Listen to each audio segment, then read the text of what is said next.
Congratulations and thank you so much for signing up to the virtual music lesson terminal, RockOutLoud.LIVE. I'm going to give you a quick tutorial and show you how this is used, but I want to first mention that teachers can only use this on a web-based portal, which is Google Chrome. Whether you're using a PC or a Mac or a Chromebook, you must be on a computer or a PC or a laptop to use this.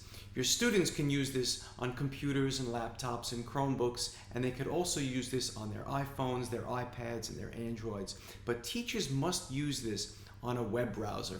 It's simply because we have so much going on and so many resources that you're going to use to provide that virtual music lesson experience for your student that its screen sizes on phones are just too small to get a really great experience as a teacher. So just remember that you have to use a web browser, preferably Google Chrome. It's the most secure and it'll give you the best experience. So when you get to your RockOutLoud.LIVE login page, the free account is slightly different than the paid account in that your teaching room ID changes every single time, which means every time you want to start a lesson, you're going to see your teaching room ID here change. Those who have a paid account actually have one teaching room name that remains the lifetime of their membership, which means you can use that same link to your students every single time as often as you'd like. But each time you use your free subscription, you have a teaching room ID that changes. So remember, the link you send out today will not work any other time. Only works for that very first lesson that you're doing now.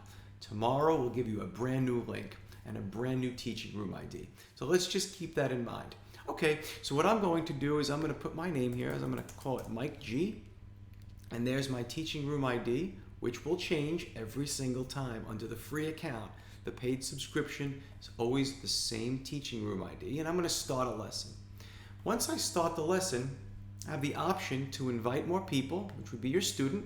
I can copy it and paste it in an email, or I can simply select my email account. I select Gmail, and we put everything into the subject line, and we also put in the link of the invite right there in the body of the email. You send that off to your student, and all they need to do is select that link, enter their name, and join the meeting. It's as simple as that.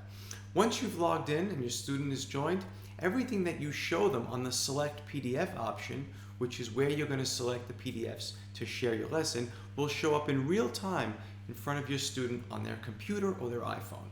I'll give you an example.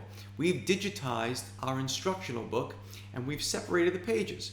So if I wanted to teach one of my students Somebody to Love by Queen, it'll show up right there, and Somebody to Love will appear right there on their lesson portal. They'll actually even be able to download it inside their own virtual music room, and it goes right to their PC or their laptop or their iPhone or their iPad. They get to store that lesson, they can email that lesson, they can print that lesson out, whatever they like to do. No more sending out emails at the end of the lesson. Everything that you pull up here inside your teacher's terminal will show up on the student's side. Thank you so much, and if you have any questions, please email us at support@rockoutloud.com. And thanks so much for joining the RockOutLoud.LIVE